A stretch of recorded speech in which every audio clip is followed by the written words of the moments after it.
বড় পীরে লক্ষ্য করে জিকির করে মঈনুদ্দিন, টলমল করে যেমন আল্লাহর আসমান জমিন।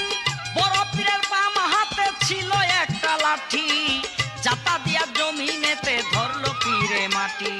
বড় পীরের ডান হাতটা উপরে ধরিল, ডান হাত দিয়া বড় পীরে আসমান ধরেছিল। আর পারে না বড় পীরে আল্লাহর জগৎ ধরে, সর্বঙ্গ কাঁপে পীরের কেবল থরে থরে। শরীর হতে জইরা পড়ে পেশানির পানি, বড় পীর কয় রক্ষা করো আপে কাদির গনি। তুমি থামাইয়া দাও খাজার জিকির, জগৎটা রহে না স্থির। না করে গন্ডগোল